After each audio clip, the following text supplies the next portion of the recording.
Olá, estamos aqui nesse programa Direito e Cidadania. Eu sou a Graziele Melo e a nossa convidada de hoje é a Mônica Rodrigues Correia, do Instituto Adotar. E nós temos muitas coisas interessantes sobre a inclusão social que vocês vão precisar de saber para a sua prática de vida mesmo, para a sua nova concepção e reflexão mesmo com relação a várias questões voltadas para essa prática de adoção que a gente não conhece muito. Mônica, muito obrigada pela sua presença e eu queria conhecer um pouquinho mais do que você tem para trazer para a gente com relação ao Instituto, como que ele surgiu, porque a gente vê que é uma prática tão interessante que a gente não está acostumado mesmo a se apropriar dessa ideia, né? Prazer é todo meu, uma honra estar aqui.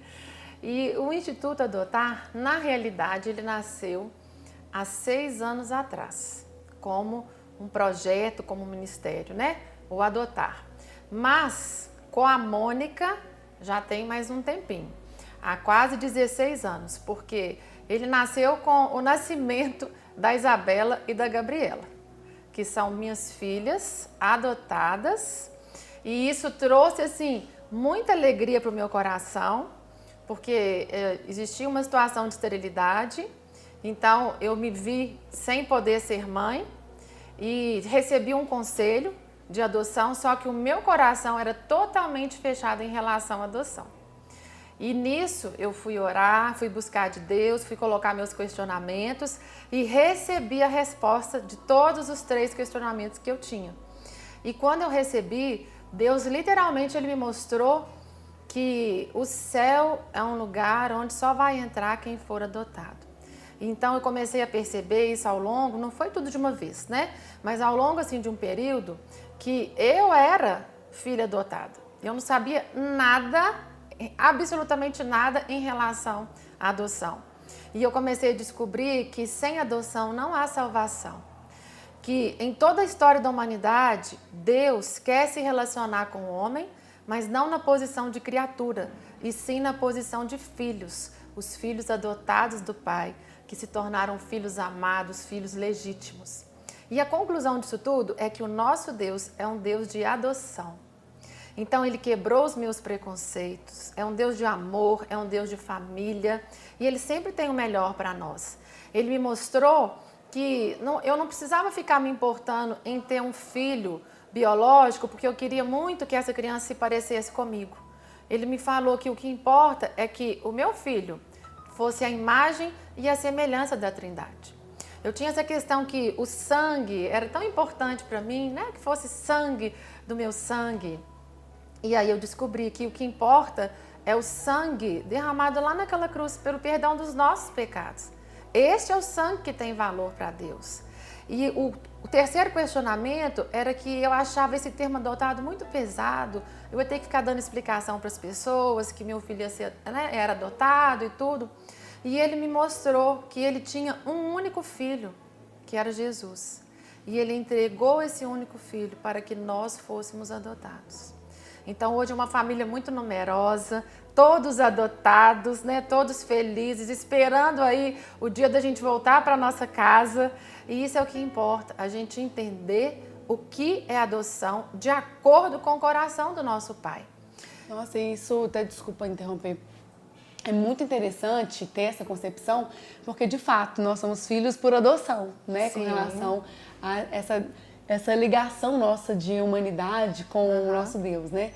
E essa concepção é muito boa, porque eu vejo que muitos cristãos têm esse preconceito também. Sim. Não é um preconceito da Mônica, né? Não. É algo que a gente viu tantas situações de milagres na Bíblia, a gente viu tanta situação de esterilidade, Sim. em que a pessoa falava, orava, clamava, chorava, né? Parecia até embriagada de clamor mesmo a Deus por um filho. Deus, Ana mesmo, né? Não, Deus me dá um filho, senão eu morro, né?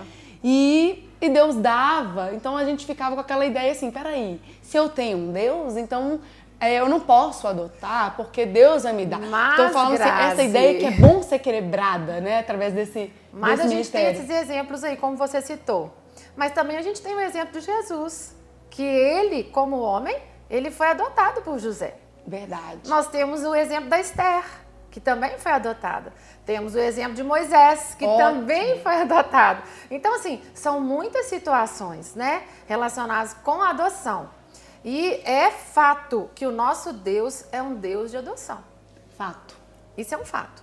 Então, a primeira coisa que a gente tem que entender é a nossa adoção com o Pai.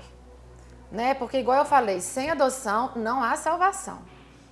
Então, nós temos que entender isso, que a adoção, no momento em que nós nos convertemos, e qual que é essa hora? Literalmente, quando a gente tem a convicção de pecados, que nós nos arrependemos e chamamos Jesus para poder ser o dono absoluto da nossa vida. Nós entregamos a nossa vida para Ele. Nesta hora, a adoção nos alcança, porque a gente deixa de ser criatura e passa a ser um filho, uma filha de Deus. Há um registro no livro da vida. Os nossos nomes vão ser trocados também como adoção aqui nessa terra, né? Aqui na terra há um registro, uma certidão nova. Com Deus também é a mesma coisa, há um registro no livro da vida. Nós podemos trocar o nome da criança aqui. Ele também já trocou o nosso, nós teremos novos nomes, que só Ele sabe, né? Por enquanto, quais serão. Então, é tudo muito interligado. E se a gente anda assim mais um pouquinho, nós percebemos que hoje nós devemos seguir o exemplo de Jesus, o exemplo da Trindade toda. Deus deu o que Ele tinha de melhor. Ele entregou Jesus para que nós fôssemos adotados. Nós podemos dar o nosso melhor, com certeza. A nossa vida por essa criança. Que lindo. Jesus, Ele se deu. Ele não precisava ter ido para aquela cruz, Ele era santo. Mas por amor a nós, por obediência ao Pai, Ele se entregou para que nós nos tornássemos irmãos dele, né? E aí, a gente pode fazer isso. Nós podemos sim nos entregar por essas vidas, dar o nosso melhor, o nosso sobrenome, podemos dar o nosso ensino, podemos dar a nossa verdade, podemos dar a nossa família, a nossa casa, os nossos bens. Nós precisamos fazer esse resgate com vidas que estão rejeitadas, abandonadas e esquecidas em abrigos que estão ali como se fossem depósitos humanos, depósitos de vidas. E ninguém... Não posso falar ninguém, né? Mas é porque para mim é uma coisa o jeito assim, de se expressar tão absurda, de uma maneira sabe? muito São efusiva, tão né? poucos envolvidos nisso que eu olho e eu falo assim, onde está a sociedade? Onde está o governo, o Estado? Cadê a igreja para poder entrar nesses lugares e fazer diferença? Verdade, Mônica. E assim, é muito lindo, inclusive, não só ministerialmente, né, como um chamado, algo que Deus tem colocado no seu coração, como um ministério mesmo para ser difundido, para poder trazer para as pessoas essa nova ideia, essa nova concepção, que na verdade não é nova, como você mesmo colocou.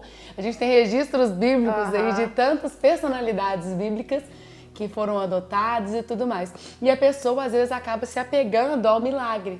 E embora nós sejamos um Deus de milagres, o milagre não é limitado, ele não é restrito apenas na nossa natureza fisiológica. O milagre de conseguir ser uma maternidade com o ato de servir, de pegar uma criança, de se doar, como você mesmo colocou, de realmente Deus quebrar todos os nossos preconceitos, quebrar nossos estigmas para poder fazer com que a gente, de fato, consiga servir com excelência, já é também um milagre, né? E as pessoas precisam entender que a adoção, ela gera milagres.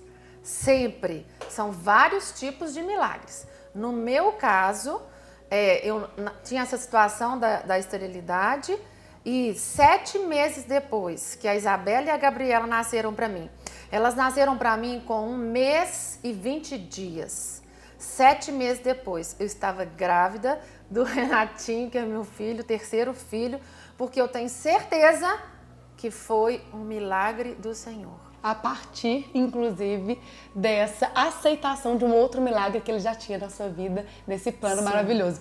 Nós vamos parar um pouquinho, vamos entrar para o segundo bloco, aguarde, fique com a gente que está muito interessante.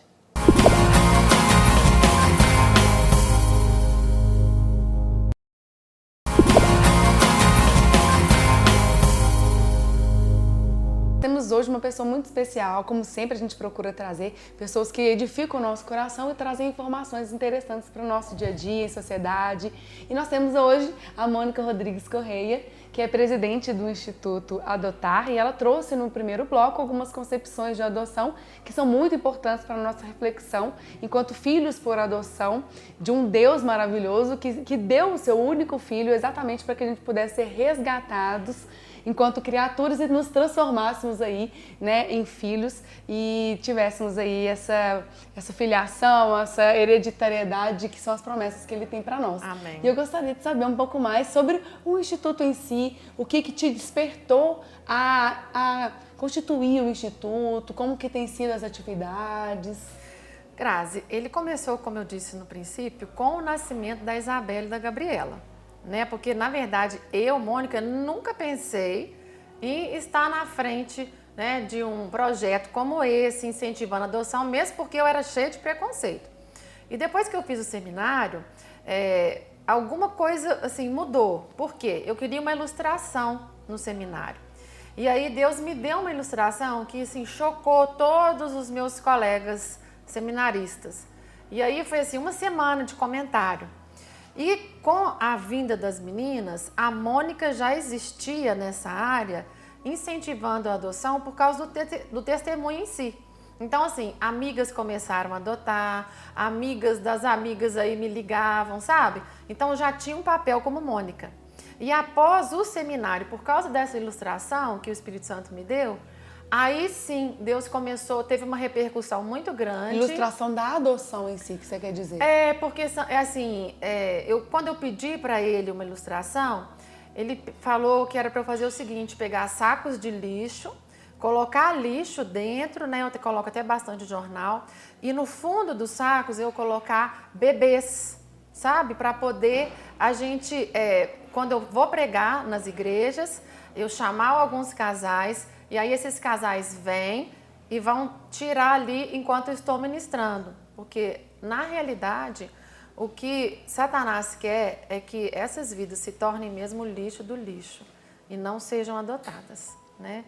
Então, assim, quando eu estou ministrando e eu vou falar aquelas coisas que Deus já me revelou, e os casais tiram esses bebês ali de dentro, eles começam a entender que aquilo são, né, são vidas, não é um lixo, mas são vidas que precisam ser resgatadas. E até então, elas ficavam sob o domínio, então, do nosso inimigo, porque ele vem lutando para que essas vidas se sintam totalmente rejeitadas, abandonadas, né? E quando famílias se levantam para adoção, a história muda. A história muda, porque entra o amor, entra o ensinamento que a gente acredita, né, em relação à verdade, entra a cura, entra a transformação.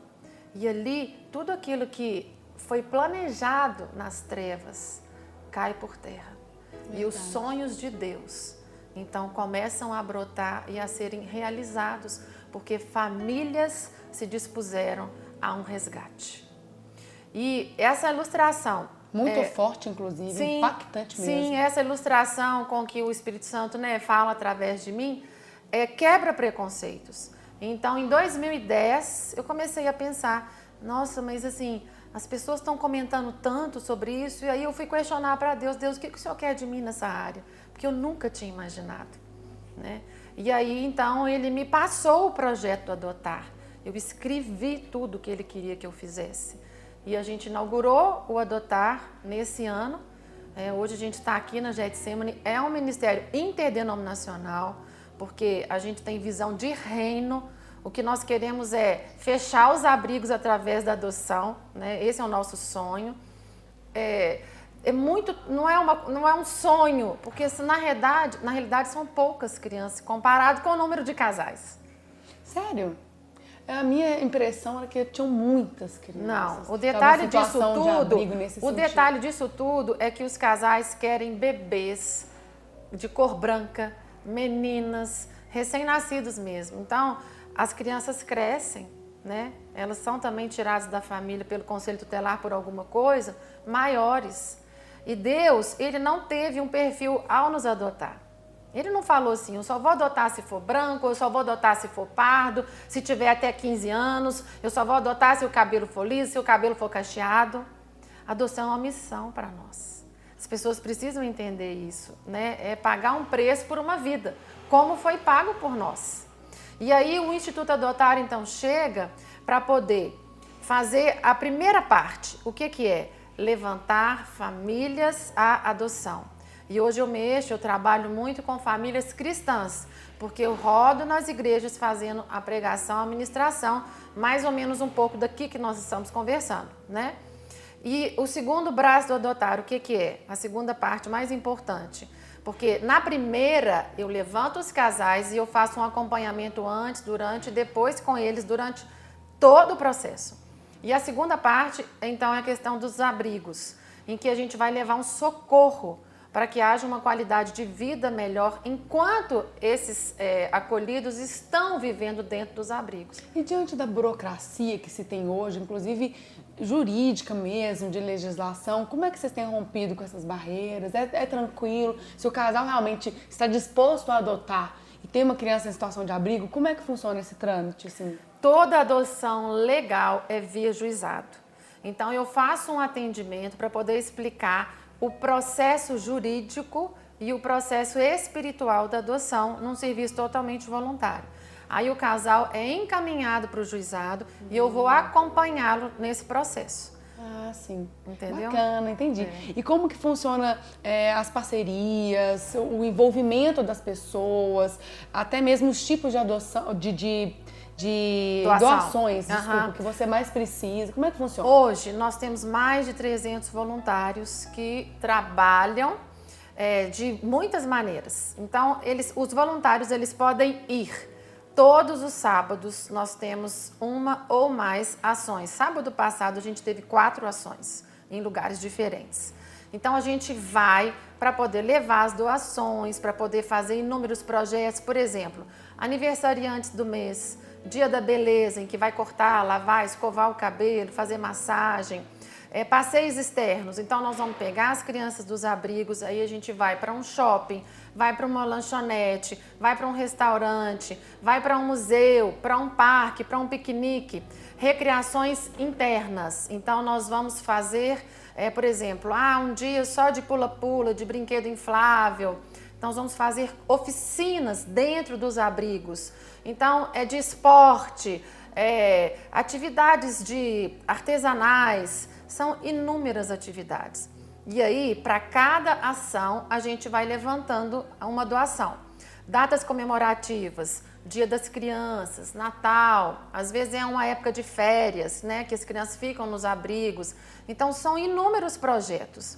E quem se interessar pode entrar em contato comigo, né, no 993651383 ou 30821638, para poder se tornar um voluntário do Adotar. Ele pode ser um intercessor, às vezes ele não tem tempo de ir, ele não tem como ir. Ele pode ser um intercessor, a intercessão é importantíssima para nós. Ele pode ser um parceiro. Então, por exemplo, ele é dono, como a gente tem muitos assim, é dono de um buffet, de uma loja que tem os brinquedos infláveis, de qualquer coisa. E aí ele vai ceder para a gente a área que ele está mexendo. Ele pode ser um doador. Olha, nós estamos precisando de sabonete, de escova de dente, de pasta de dente, de shampoo, de condicionador, porque todos os abrigos precisam disso. De fralda para os bebezinhos. Eu posso doar. Interessante. Entendeu? Mônica, muito obrigada por sua participação. Nada. Foi muito importante, assim, para poder trazer esse despertar para as pessoas. Fica para vocês a reflexão, inclusive enquanto cristãos, porque nós temos essa missão de trazer esse olhar até de responsabilização mesmo para todos nós, né, para vocês e para nós. E que fique aí esse sentimento no coração de que a adoção ela é algo divino, ela é algo que Deus realmente tem para o coração de muitas pessoas, de muitas famílias. Então seja pelo menos um intercessor desse ministério.